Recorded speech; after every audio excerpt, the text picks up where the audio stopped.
Welcome back.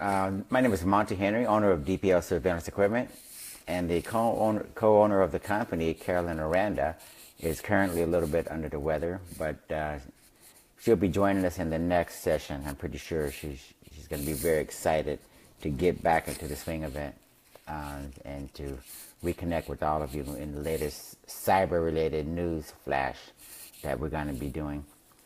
This particular session is CyberSecurity Newsflash number 20. It should be number 20. Okay, I think I may have stated number 19, but I think it should be number 20. Let's go with that one. I'll go with that one instead. Again, my name is Monty Henry, owner of DPL Surveillance Equipment. We're a full-service surveillance and security equipment company. We have lifetime guarantees and warranties on all the products. We have 24/7, 365 tech, sales, and customer support. We have the largest inventory of items that not only can you buy, but you can rent and lay away as well. We have an extremely large video library. Our video library exceeds 200, somewhere between 200 and 300 demonstration videos. You can feel free to go to the video library. Across the top of every page is going to be links to for navigation. You're going to see home, about us, contact us, articles, etc., etc. Click on the one that says video library and set aside some time for yourself to peruse this extensive collection of demonstration videos. You can watch us demonstrate bug detectors, Nanny cameras, listening devices, body-worn hidden cameras, personal protection products like bulletproof vests, etc. Everything imaginable. So give yourself lots of time and make sure you have lots of coffee and tea because you're going to be there for a while. We've been making demonstration videos for probably 5 or 6 years now. And you can actually compare in terms of what the technology looked like way back when, 6 or 7 years ago as compared to what's going on now. So I think it's a pretty good time machine in terms of comparing old school technologies because we never delete the videos. We want you guys to see us demonstrate videos of older equipment, and then we also want to introduce the new technologies to you as well. So when you call us and when you go to into the shopping cart on the website, you're going to be looking at the latest and the greatest. But for comparisons reasons, it'll be interesting to see some of the old school technologies in terms of what it took to get to this point. In addition to the video library, we have an articles directory. The articles directory, same thing, very, very extensive, goes way back. You can read articles that go way back and as compared to some of the more recent things that we're going to be talking about, that we're writing about. Things like cell phone hacking, cell phone jammers, GPS blockers. A lot of people call us and ask us about cell phone interception, spy phone interception, and prevention at the same time. You name it, they're asking us about it. And read about those articles. There are a lot of people that are suffering from electronic harassment and we have articles that talk about electronic harassment and prevention. And there are a lot of targeted individuals out there. There are millions of people who are targeted individuals. We're going to be writing about that as well. There's a new category of people that are victimized people by corporate America and government agencies. They're electrical hypersensitive people because of overexposure from the smart meters, the Wi-Fi's, microwaves, satellites, you name it.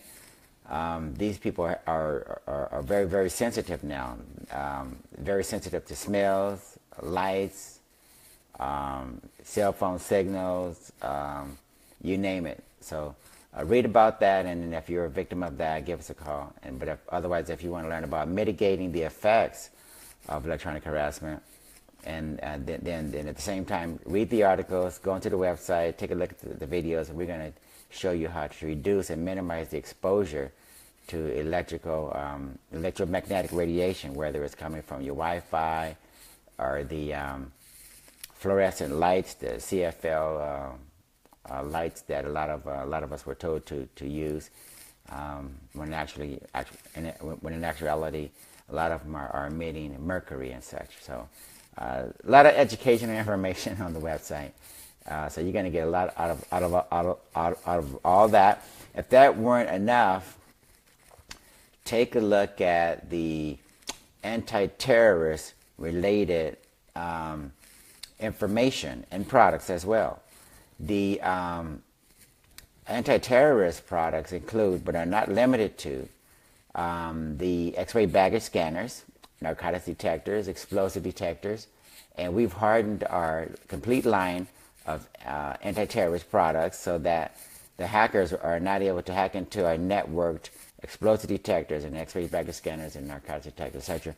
A lot of times when you guys order from us, you know, as well as we do, that you want to combine 5, 10, 20 of these items together. So all your explosive detectors are communicating with each other.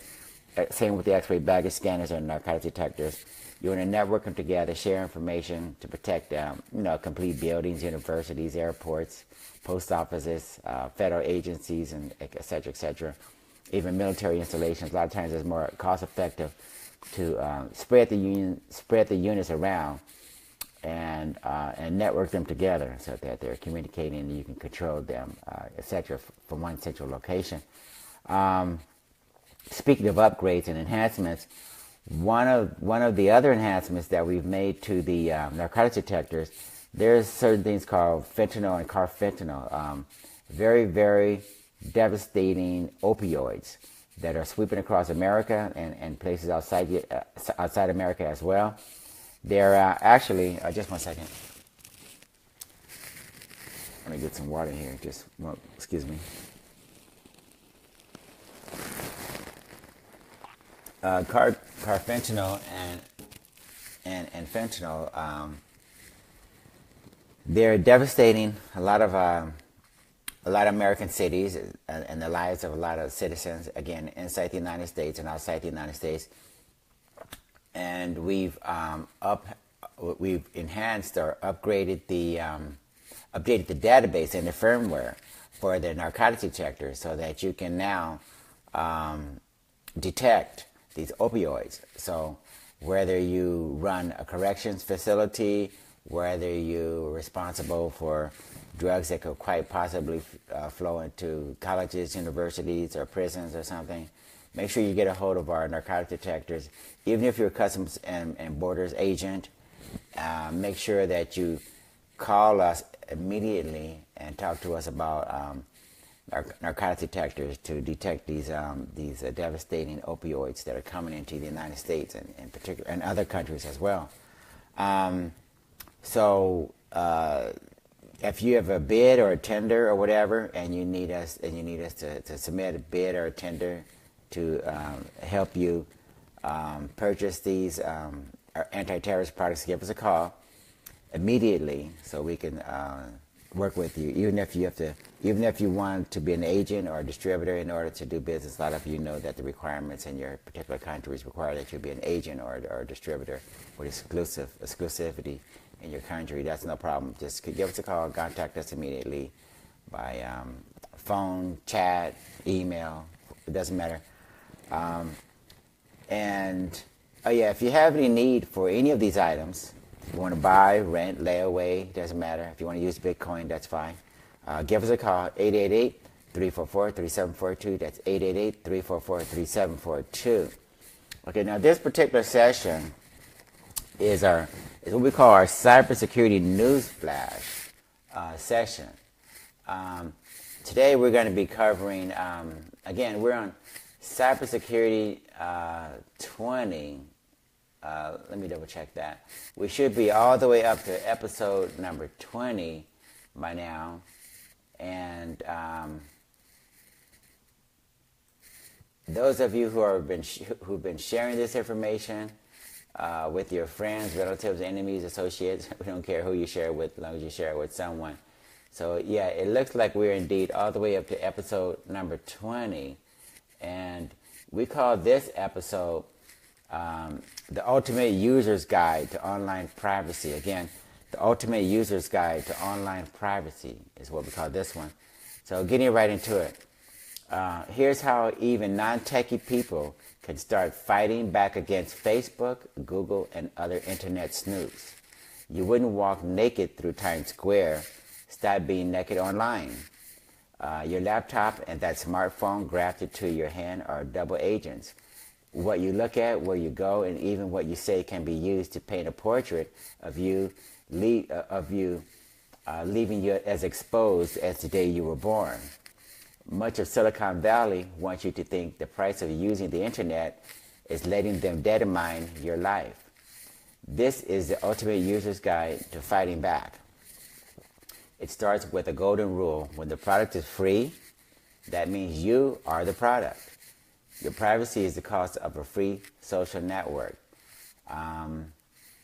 Free tax prep or free photo storage, the same thing applies, you guys. Remember, your privacy is the cost of a free social network, whether it's free tax preparation or free photo storage. I don't care what they call it.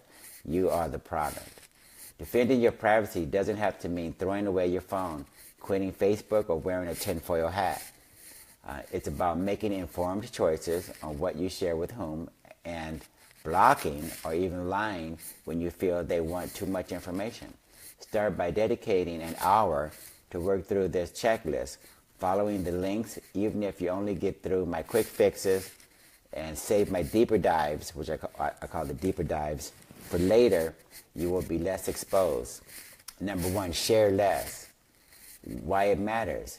Take a lesson from Kim Kardashian, who was robbed in Paris last year after posting her whereabouts on social media. The less you put out there, the fewer chances it might be used against you. Don't simply accept the defaults for sharing your information with people or advertisers. This is a quick fix.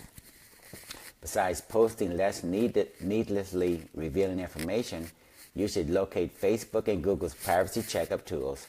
Facebook's lets you adjust post visibility, app activity, and some of which you might want to delete, and basic personal details. Google's My Account Checkup lets you manage what you share on YouTube and the Photos app, and whether Google saves your web activity, voice commands, and locations. Quick fix. Most smartphones don't have simple privacy checkups. Get on at Apple and Android. So do it yourself by deleting apps you no longer use. Then looking through your phone's privacy settings. Look through your phone's privacy settings. Some apps have unnecessary access to sensitive information such as contacts or location. Uber, for one, overreaches by asking to track your whereabouts at all times. Deeper dive, okay? Opt out of as much customized advertising as possible. This won't necessarily stop tracking, but it will stop you from seeing some ads eerily targeted to websites and apps you have used. Google lets you turn off ads personalization. Facebook by default tracks you away from its website. That means even though you're not on Facebook at the time, you're still being tracked by Facebook. But you can turn that off as well, you guys. There are also advertising opt-outs for Apple's devices and Amazon Incorporated. You can turn on limited don't track capability in Firefox and Microsoft Edge sites. Number two, block your, before I forget, I went through my phone settings and I particularly looked at location, see what apps are requesting access to my location, which I keep off. And also contacts is important. Only very specific apps need access to your contacts. Make sure you know which ones they are. And your microphone is very important as well. Take a look at what apps are requesting access to your microphone.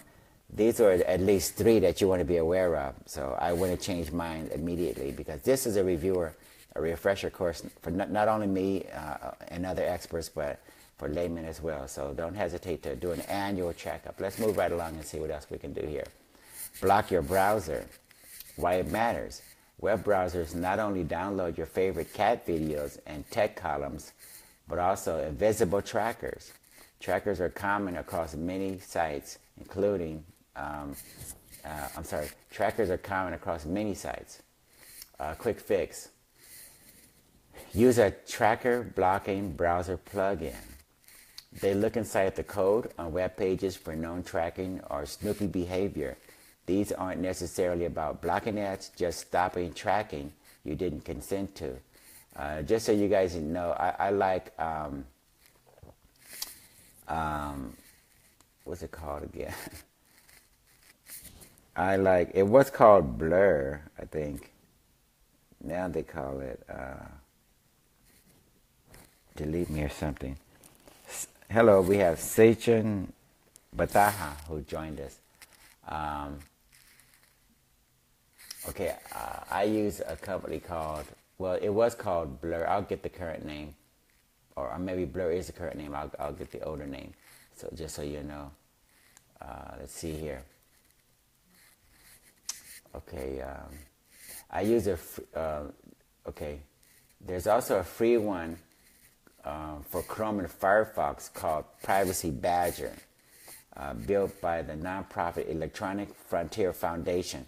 If Privacy Badger breaks websites you use often by blocking essential elements with the ad trackers, consider the free Disconnect.me or Abine Blur. Yeah, that's the one I use. Abine, A-B-I-N-E, is one word, and then Blur, B-L-U-R. So check out Disconnect.me or Abine Blur. I've been using Abine Blur for a long time, and it's very comprehensive in terms of not only blocking, but it lets you know how many websites were blocked, and just a ton of information about what it's doing. Which mess up, when I refer to websites or blockers that break websites, I'm referring to the idea that the formatting of the website in terms of the way it displays after you activate the ad blocking tools sometimes gets a little bit, messes up the way the websites look. Okay.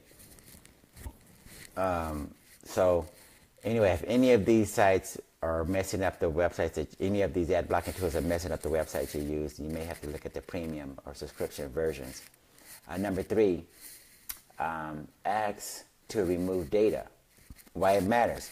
A privacy census might reveal there is already a lot of information about you on people search, data broker, and social media sites. The tricky part is websites are often protected by freedom of speech, so you have to ask to get your information taken down. Quick fix. Photos of you posted by Facebook and Facebook friends are one of the social network's biggest privacy loopholes, but you have the power to remove your name from a photo posted by somebody else. Pull up the photo, tap the menu, and then remove tag. Do the remove tag. So if you're tagged in in photos on other people's Facebook pages, you can take care of this by following these steps here that I just mentioned here. Pull up the photo, tap the menu, then remove tag. Tap I don't like this photo to request it be taken down entirely. It's one of the options, okay? Quick fix. Opt out of people search and data brokers, many including FamilyTreeNow.com and Spokeo, S-P-O-K-E-O, will remove records if you ask. Just don't reveal more information than you have to when requesting data removal. AboutTheData.com from major data brokers, Axiom, that's spelled A-C-X-I-O-M, requires the last 4 digits of your social security number, but the company is legitimate. Okay, Axiom is a major offender.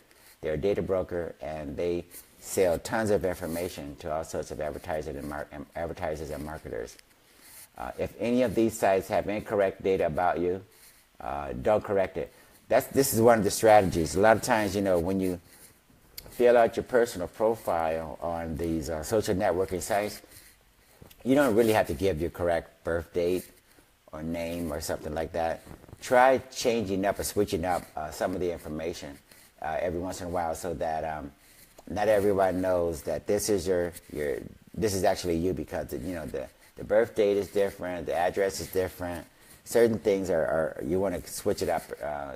Try not to give all the try not to give out the correct information to everyone, only when it's absolutely necessary. A deeper dive. You can pay someone else to request removing your information from hundreds of sites.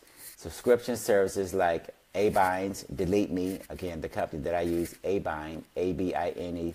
Abine's Delete Me service they're responsible for data removal, okay?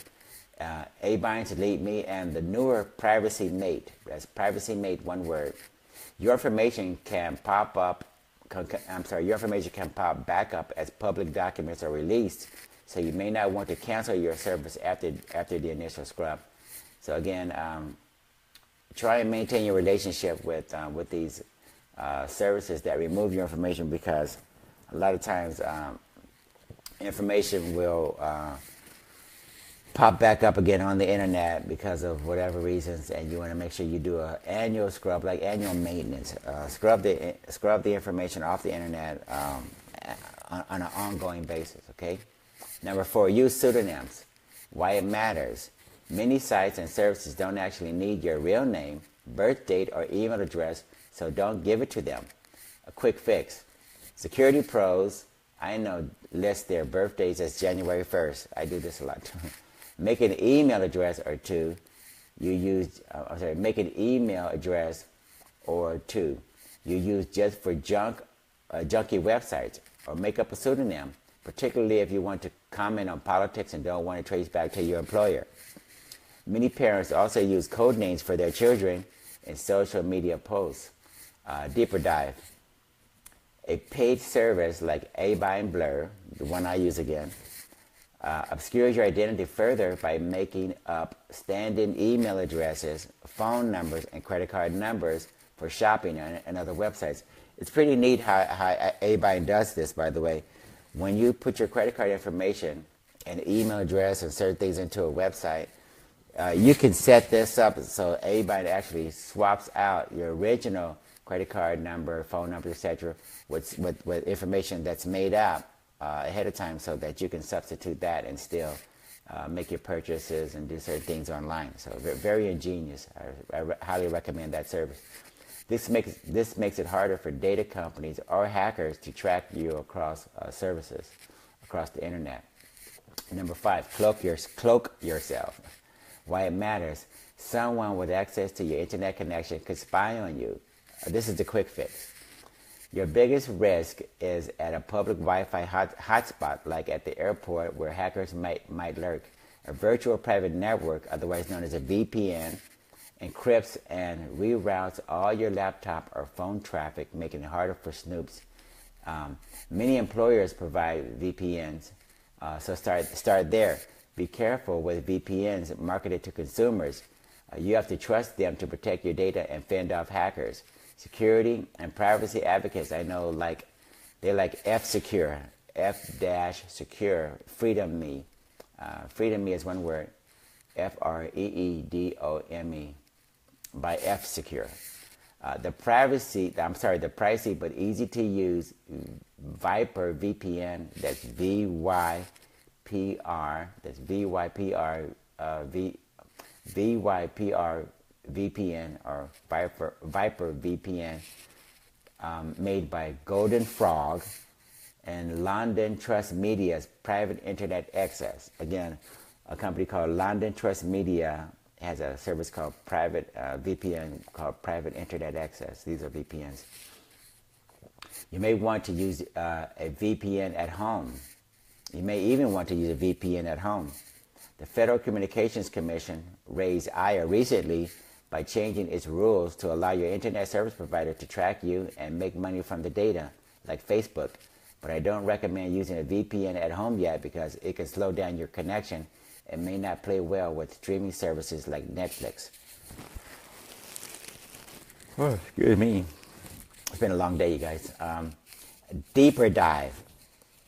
Use an encrypted messaging program to keep companies, hackers, and spies alike out of your communications. Facebook's WhatsApp, Apple's Messages app. Apple Incorporated Messages. Apple has Messages. Okay, you all use it all the time. App. And Signal by Open Whisper Systems. They all encrypt chats, so not even their makers can read them. But they require users at both ends to be using the same software. It doesn't work just to text anyone anymore. So texting by itself is not a solution.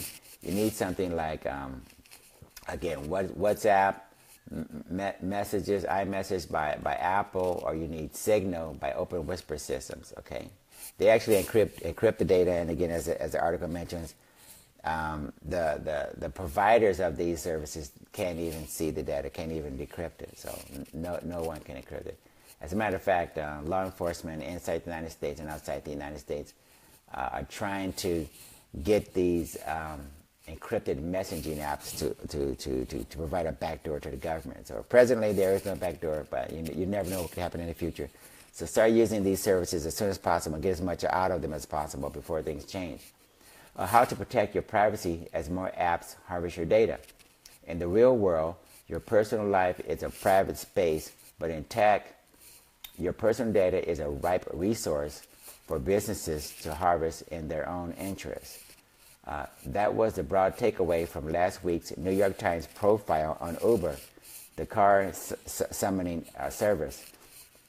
Its chief executive, Travis Kalanick, among other revelations, the report illuminated that to stay competitive, Uber bought information about its main American ride-hailing competitor, Lyft, from UnrollMe, Unroll.me, a free email digest service. Again, that company is called Unroll.me. They're a free email digest service. How did Unroll.me get data about Lyft? Well, listen to this.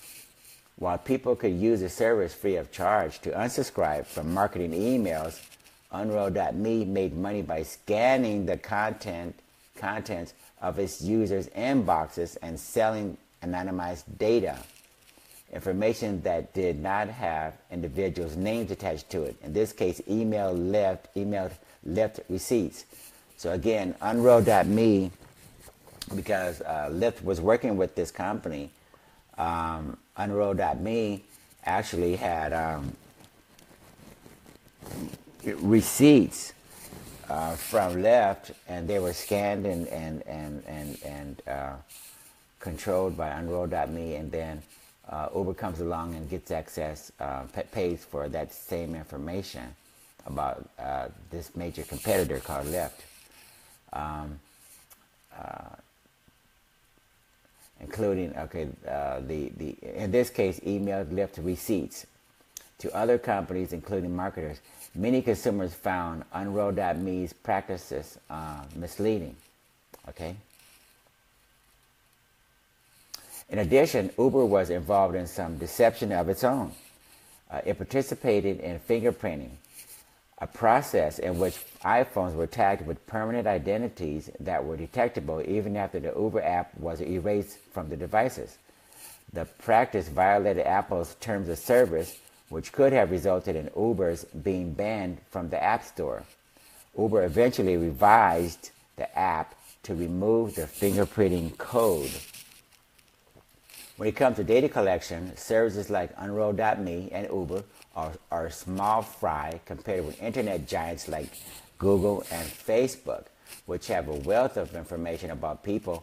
And then there are large data brokers, again, like Axiom, ACXIOM, CoreLogic, one word, CoreLogic, DataLogix, DATALOGIX, and ID Analytics. They collect and analyze and sell billions of details about consumers' online activities for marketing purposes. So again, that's Axiom, CoreLogic, DataLogix, and ID Analytics. Okay, these are the major players, the four major companies.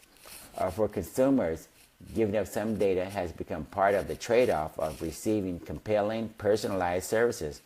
But that doesn't mean you have to be caught by surprise. Here are some tips from privacy experts on protecting yourself from tricky data collection. Read privacy policies, you guys. You have to read privacy policies, whether or not you like it or not. It was never a secret that UnrollMe was sharing anonymized user data with third parties. Its privacy policy, which was publicly posted, says that we may collect, use, transfer, sell, and disclose non-personal information for any purpose, and that data can be used to build anonymous market research products and services. That so many people were caught by surprise showed how rarely they bother to read terms of service agreements, including privacy policies, said Rona Sandvik, a director of information security for the New York Times. When you sign up for a new app or web tool, the company typically asks you to agree to its terms of service. To avoid a privacy pitfall like the one involving UnrollMe, start perusing the terms and pay particular attention to the privacy policy. If you see language that suggests your data could be shared in a way that makes you uncomfortable, opt against using the service. Of course, you would not be alone if you feel confused or uninformed even after reading a terms of service agreement, which is saddled with language written by lawyers. People quickly run into the challenge that there's so much legalese that it's up to you to envision how your data may be used, said Ms. Sandvik. Still, it's better than reading nothing. So you guys, you gotta at least glance at it, try to look for certain key things, and if you're not quite sure, go to the company's Facebook page or something and contact them and try to figure out whether or not there's going to be any issues.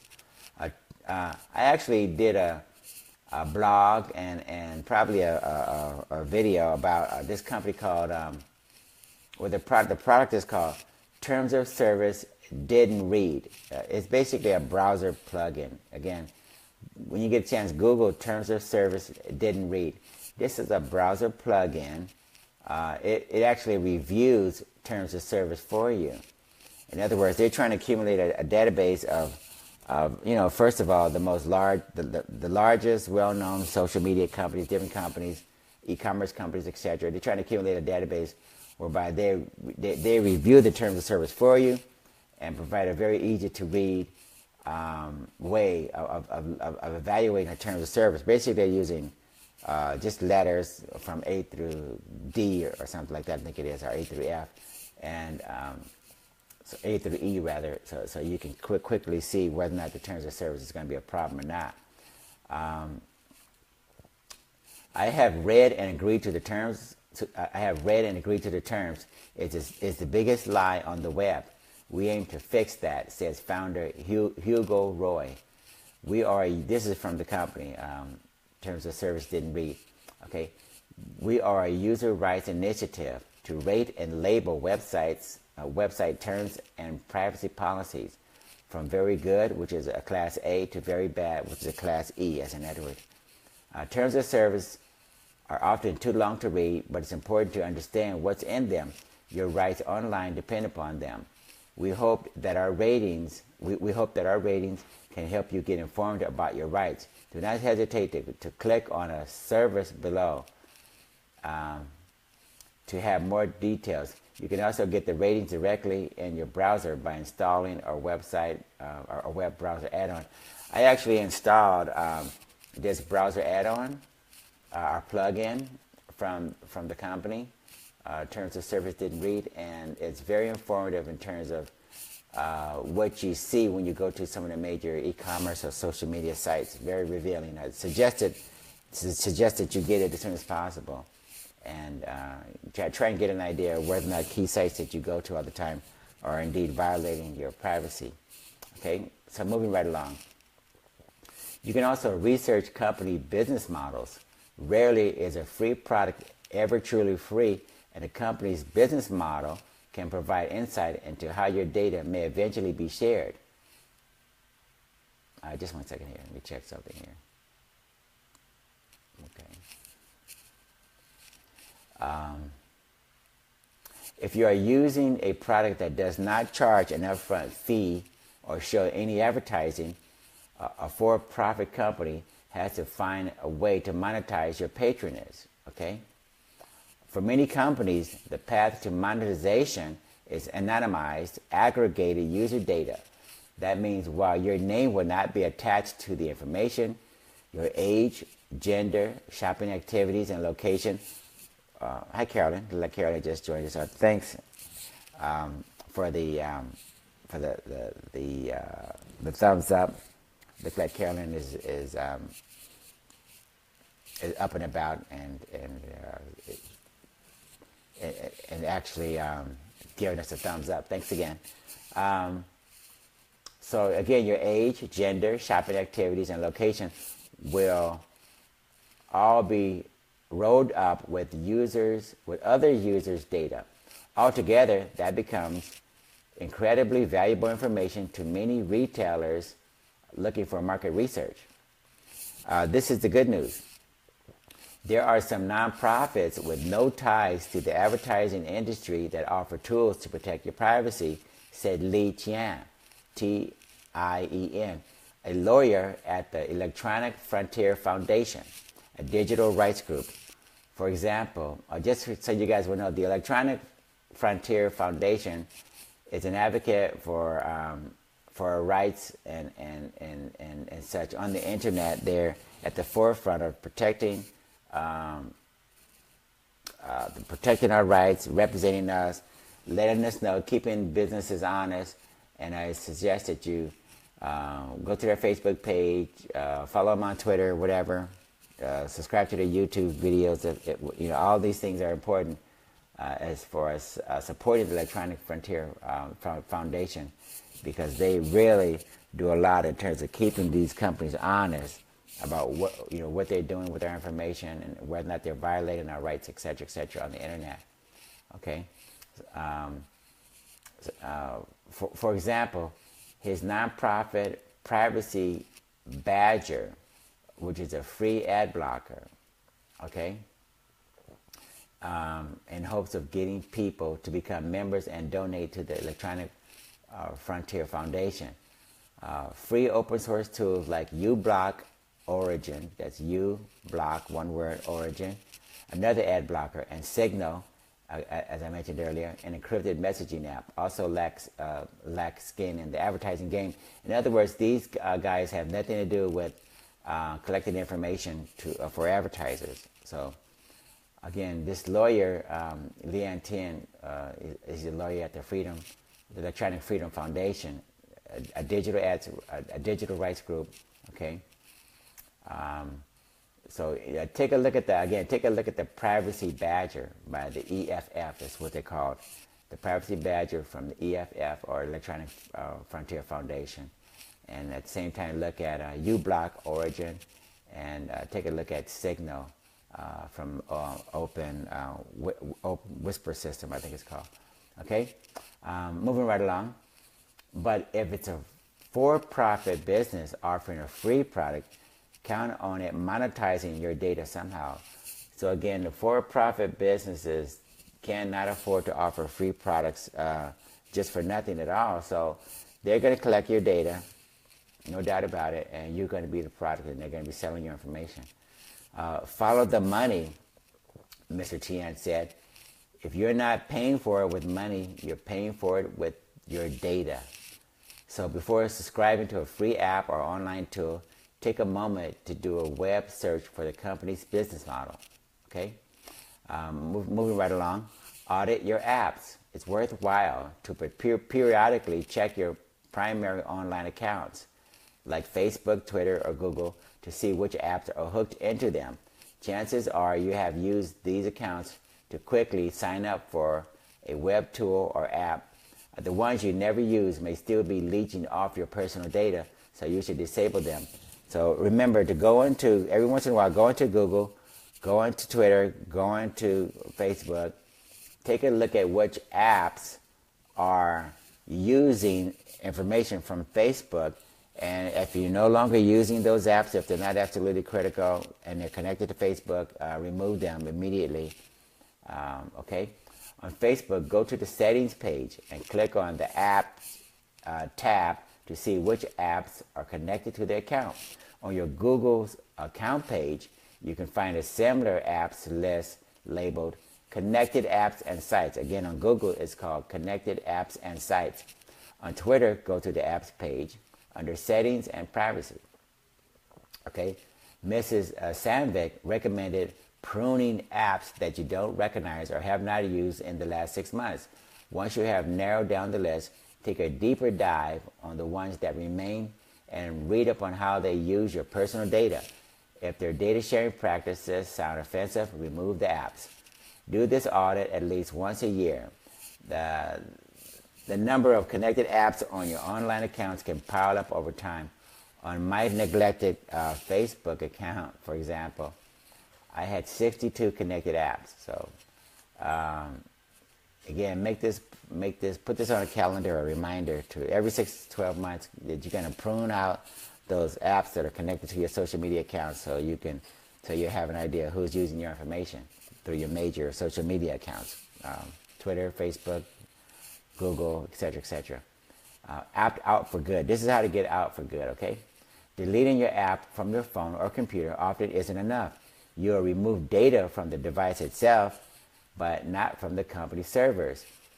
If you've lost trust in a company, make the cleanest break possible. Delete your account. In the case of an app like Uber, for example, you can submit a request on the company's website to have your account deleted. Similarly, with UnrollMe, you can log into the site and click through the settings to delete your account. Even after doing that, you will have to reconcile with the idea that the company will probably hold on to the information you've already shared. Data that you've provided to the service as part of using this service is data that they could store and continue to use, Ms. Sandler said. It falls under the terms of service. So this is kind of important. You can go and try and delete as much information as possible, and from that point on, we just have to cross our fingers and hope that as much information can be removed as possible, with the understanding that we don't know for sure what data still resides on the company servers if their terms of service says that they are going to take possession, or that they actually own that data that you've given them. So we have to do the best we can. Okay. Moving right along, the Brave browser. Again, the Brave browser. This is a new browser that has been brought to my attention in the Bitcoin community, and they have a very unique business model. And again, it's a very clever idea, I think, if they can get it to work. And let's see what the Brave browser is all about. We have a mission to save the web by increasing browsing speed and safety for users while growing ad revenue share for content creators, says CEO Brendan Eich. That's E-I-C-H. I think that's Brendan Eich.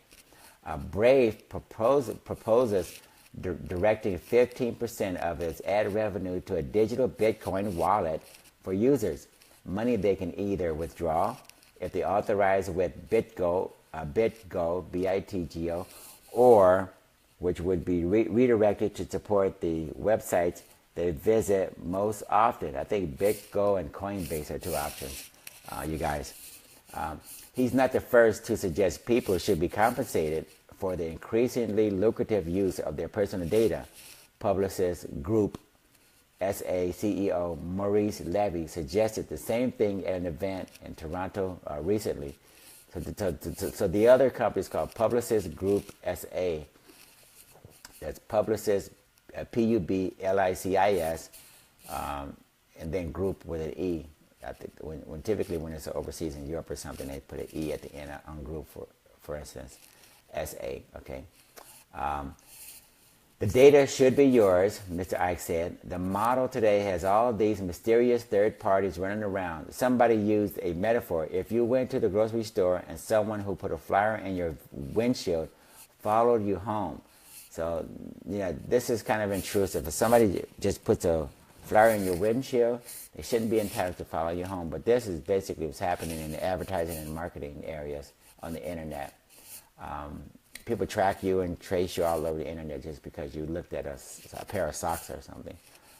We're trying to beat the current system. We want to clean it up and give users control over their data. The web has become a different place. With the ad tech ecosystem out of control, users have revolted and blocking ads has become the new weapon of choice for improving their browsing speed, safety, and privacy. Unfortunately, blocking alone results in a race to the bottom where nobody wins. Without the ability for content creators to earn money for their efforts, users could be left with fewer sites to browse, relegated to hand-picked content from controlled sources. Brave aims to transform the online ad ecosystem with micropayments and a new revenue-sharing solution to give users and publishers a better deal where fast, safe browsing is the path to a brighter future for the open web. Brave has already incited calls from livid publishers, including New York Times, The Washington Post, and Tribune Publishing Company, and including others. Brave is a new internet browser developed by former CEO, Brandon Ike, which has an ad blocker built right in for users who choose to see no ads.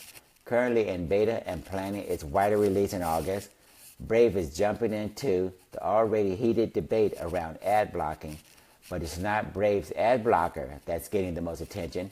It's another user option, which would not just strip ads out of publishers' pages, but also replace them with ads the browser itself is in charge of selling and from which it would make money.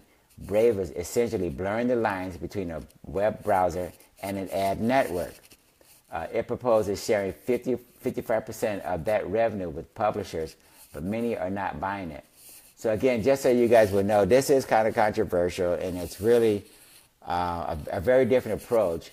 In other words, when you use the Brave browser, ads that normally would be displayed to you that are intrusive, that are slowing down your data connection and everything else, those ads are going to be swapped out with ads that are handpicked by Brave and the company, and they're going to be replacing the intrusive, data-hungry ads. And now you can choose to view and support those ads, and in this revenue sharing model whereby you can reward good content providers, good ads, if you will, as compared to blocking ads that you don't want to see.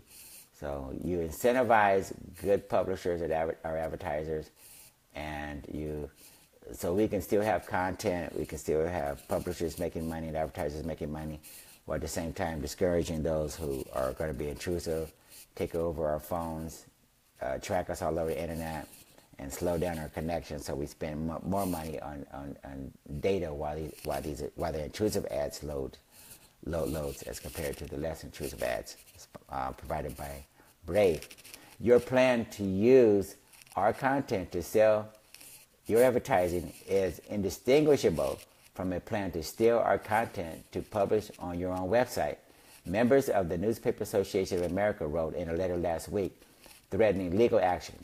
So again, this is very controversial, and the Newspaper Association of America is trying to take some action, but again, they realize also that it's a problem, and they need to clean up their act as well. So let's read on. The dispute speaks to a wider debate that is questioning the fundamental structure of the internet right now. Advertisers say, inaccurately, that their ads make free content possible, free Facebook browsing, free articles to read, free videos by paying publishers and other content creators to also show you ads. At the same time, a growing number of consumers and privacy advocates say also accurately that ads have become intrusive, they slow down loading time for web pages, violate privacy by tracking people and collecting their data, and generally make the experience of using the web worse.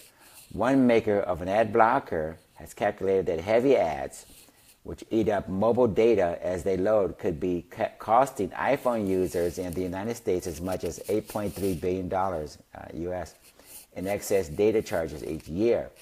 In Canada, 17% of people have installed ad blockers on their desktop computers, according to a study conducted by the Interactive Advertising Bureau of Canada and ComScore, which will be released early next month. So again, we can't say enough that intrusive ads and such are costing us time and money, and we need to do something about it, is the bottom line. Now, this company, Brave, is one of the few companies that have decided to do something about it.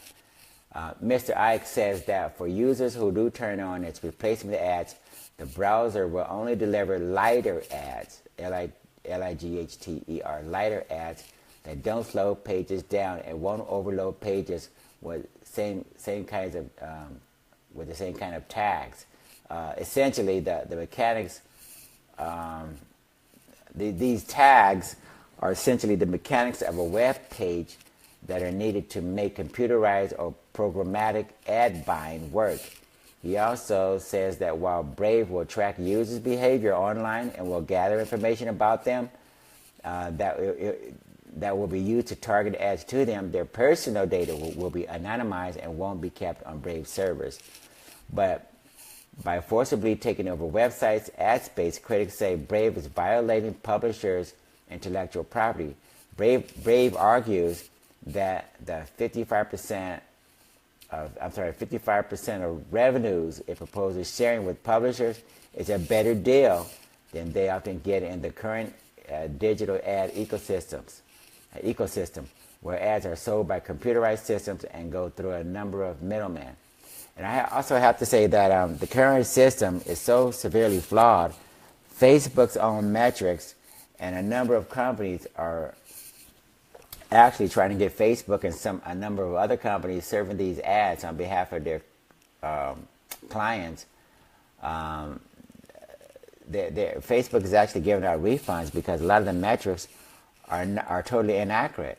In other words, the third-party auditors are finding out that the clicks and the views and the likes and et cetera, are totally not accurate, and a lot of people are paying tens of thousands of dollars to Facebook for these ads, when in actuality they're not even getting the types of views or likes or whatever that they're told that they're getting by Facebook. As a matter of fact, there are certain hackers who've actually they drove up the likes and the followers and the views and the ad revenues that are paid to their own copycat advertisers. So again, the hackers have figured out how to duplicate the entire infrastructure, so that you have fake customers, fake followers, fake views, basically a fake network that directs payments to hackers versus legitimate customers. So it's a very shoddy system, the current system that we have, and somebody needs to step in, and I think Brave is just one example of somebody who took it upon themselves to try and fix the system. Is it a good deal if I can't turn it down? Do I get to have a counter proposal? Asks David Shavern, President and CEO of the Newspaper Association of America. Publishers do not disregard the user discontent that has led to ad blocking, he added. The whole digital advertising ecosystem is kind of a mess right now. Just what I just said. We as publishers need to take on responsibility for cleaning up our own acts. In the meantime, that doesn't justify somebody taking over our content. Now, I don't know if this is totally accurate in terms of David Shavern, CEO of the Newspaper Association of America. He's saying that we need to clean up our own act.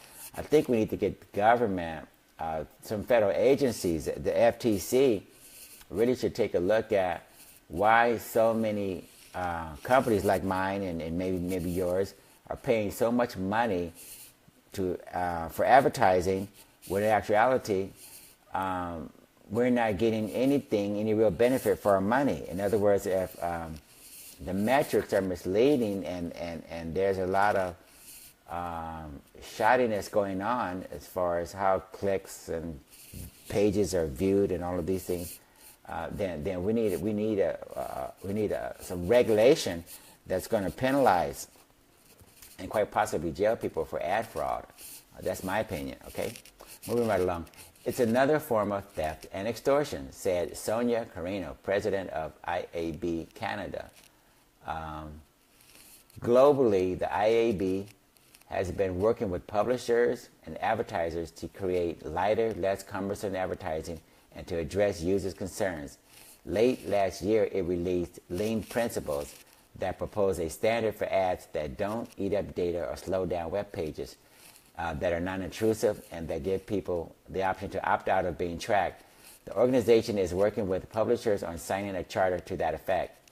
If it's creating an annoyance problem affecting performance of browsers, the marketing community is always looking to improve on that front, said Wally Hill, Senior Vice President of Government and Consumer Affairs at the Canadian Marketing Association.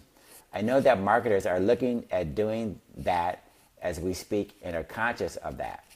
Ms. Carino questioned whether marketers would be willing to associate with a browser such as Brave. They're creating a kind of pirated environment, she said. Marketers will opt out of programs that are not playing nicely in the advertising ecosystem. Well, again, I think Ms. Carino is missing the whole point.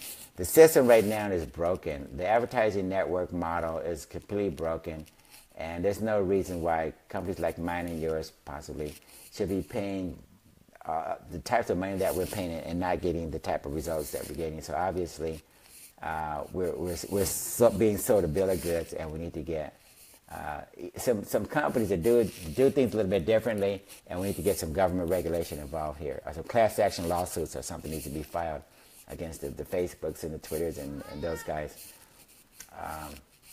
My cat Lazy Bones wants some attention. Whether Brave is able to attract enough users and advertisers to be viable, not to mention overcome potential legal challenges, its proposal highlights a tension between the user experience of the web and the business that funds it, which is a major preoccupation of the industry right now. Go to Brave's, the Brave.com. Go to their website. Take a look at Brave Payments and look at their FAQs. I have a link to it in this thing here when I publish it. And you'll see more about how you can actually reward those companies that are doing advertising right and versus blocking the companies that are taking advantage, okay? So moving right along, finally, number 3, in modern cyber war, because this is a cybersecurity show, in modern cyber war, the spies can become targets too. Former intelligence officials fear hackers are taking a new tack, exposing the identities of the NSA computer hacking team, the mysterious hacking group that supplied a critical component of the WannaCry ransomware software attack that spread across the globe in mid-May, has been releasing alleged national security secrets for the past 8 months. Former intelligence officials now fear that the hackers, who go by the name of shadow brokers, are taking a new tack, exposing the identities of the NSA's computer hacking team. That potentially could subject these government experts to charges when traveling abroad. The shadow brokers on April 14th posted on a Russian computer file sharing site what they said were NSA files containing previously unknown attack tools and details of an alleged NSA hack affecting Middle Eastern and Panamanian financial institutions. I think the Panamanian situation was that situation where we had a lot of attorneys who were concealing tax avoidance schemes, and but it looks like we're just finding out that maybe the NSA hacked into that database and exposed that information. So this is kind of interesting. But something went largely unnoticed outside the intelligence community.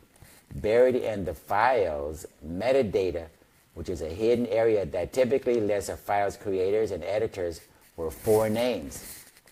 It isn't clear whether the names were published intentionally or whether the files were doctored. At least one person named in the data worked for the NSA, a person familiar with the matter said.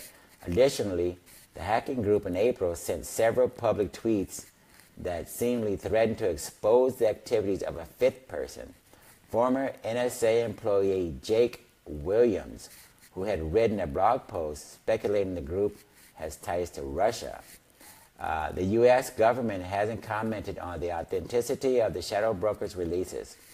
Security experts who have examined the documents believe they contain legitimate information, including code that can be used in hacks, as well as the names of the files, creators, and editors. So again, we're finally finding names associated with all the other information, the tools and the coding.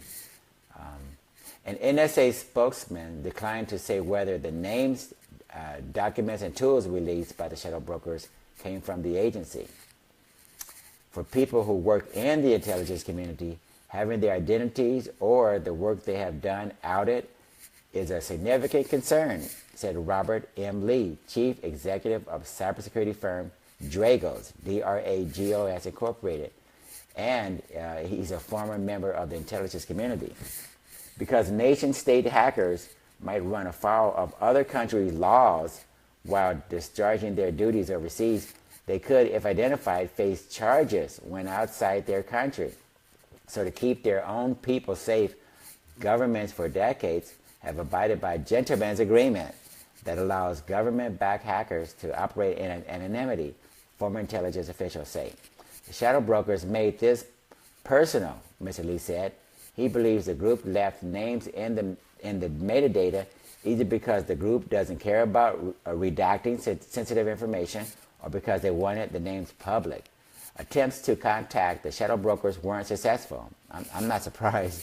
In blog posts, the group has denied any government affiliation, presenting themselves as anarchic hackers cut in the mold of the anonymous collective. They first appeared in August of last year, releasing purported NSA documents. Some former intelligence officials suggested the U.S. prompted the outing of state-sponsored hackers when it indicted 5 Chinese military hackers by name in 2014. So this sounds like retaliation. Okay. More recently, brought charges against 2 officers with Russia's Federal Security Service over a 2014 Yahoo breach. By exposing cyber agents, the shadow brokers appear to be taking a page from the U.S. playbook, said Mr. Williams, who worked for the NSA's Tailored Access Operations hacking group until 2014. An NSA spokesman said the agency doesn't comment about most individuals' possible current, past, or future employment with the agency.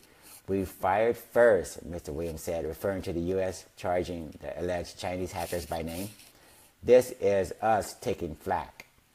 Current and former Justice Department officials said the 2014 indictment and a 2015 cyber pact between the United States and China were meant to serve as a line in the sand to deter nation-state hackers from breaking into U.S. companies for economic gain. The point was to say this type of behavior was not and should not be condoned, said Mark Raimondi, a U.S. Justice Department spokesman. Government investigators are treating the shadow brokers' documents as authentic, according to people familiar with the matter. Earlier this month, Microsoft's chief lawyer, Brad Smith, asserted the computer code used in the WannaCry worm, a ransomware attack that held hundreds of thousands of computer files hostage, was stolen from the NSA, the National Security Agency. While the shadow brokers claim to be anarchic hackers, many intelligence experts, including Mr. Williams and NSA leaker Edward Snowden, believe they are backed by Russia. Circumstantial evidence and conventional wisdom indicates Russia responsibility, Mr. Snowden wrote in an August 16th tweet. A spokesman for the Russia embassy declined to comment on the allegation. Russia previously said allegations that it has hacked the U.S. government are false. The documents reveal jealously guarded tactics and techniques the NSA uses to access computer systems, said people familiar with the government investigation, who described the damage to intelligence operations as significant. For example, the files include source code for software designed to give its creators remote access to hacked machines and to evade detection from antivirus software. If the code was created by the NSA, it now gives security professionals a digital fingerprint they can use to track the NSA's activities prior to the leak.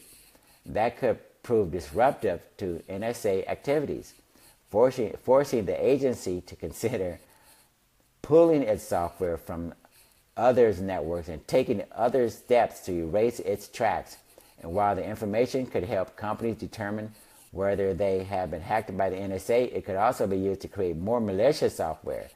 The shadow brokers' tools, for example, are now being used to install malicious software such as WannaCry on corporate networks.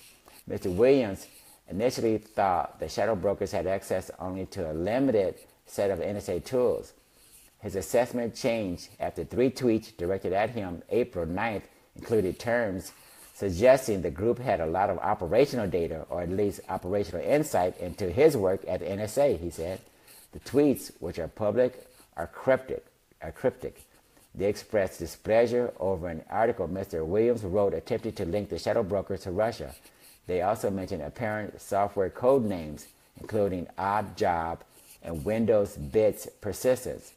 Mr. Williams declined to comment on the specifics of his former NSA job, but said some of the terms in the shadow broker's tweets reflected an understanding of the work he did there and therefore a threat to expose his activities. Odd job is a reference to software released by the shadow brokers 5 days after the tweets. Windows bits persistence is a term whose meaning isn't publicly known. In one tweet, Mr. Williams, the shadow broker, said the group isn't in the habit of outing NSA hackers, but had singled out Mr. Williams for being a big mouth. I did a lot of stuff for them, the NSA, that I always assumed would remain not in the public view, Mr. Williams said. With the shadow brokers threatening to release new documents in June, those worries aren't abating. Based on an online post from the hacking group last week, I'm concerned that they do have additional data about me and others that they might be about to release, Mr. Williams said. So that concludes the Cyber Security Newsflash, number 20, entitled The Ultimate User's Guide to Online Privacy. So yeah, a lot of this is very practical information. And I want you guys to understand that you're going to have to do some house cleaning yourselves, okay? Go through the apps on your phone, see what they have access to, contacts, location, microphone, camera, or whatever. Do the same thing with Facebook and Twitter and Google. See what apps are using those online accounts to get access to what information. Delete the ones you don't recognize. Delete the ones that are no longer in business. Delete the ones that are very intrusive. Take a look at A-Bind's Delete Me service. Take a look at the other services that I recommended here. Signal by Open Whisper Systems. Take a look at WhatsApp. Take a look at iMessages from Apple. And try to get a little bit more privacy back into your life. It's not that difficult now that we have all these services. Before the government starts cracking down too much and getting rid of them. So I hope this has been a very practical and at the same time very informative cybersecurity newsflash. As we like to say at the conclusion of every show, first of all, hopefully Carolyn will be back with us the next time. After she seems to be recuperating just fine so far, so she'll be back with us for the next session. So share this with a friend, relative, enemy, associate. We don't care who you share it with. Share it with someone. Let's see if we can make the world a a more safe, secure, private, and safe place for all of us. Okay, you guys have a great day. Now, if you have any need for bug detectors, anti-terrorist products, body-worn hidden cameras, listening devices, etc., GPS trackers, give us a call, 888-344-3742. That's 888-344-3742. You guys have a great day. Thanks. Take care. Bye.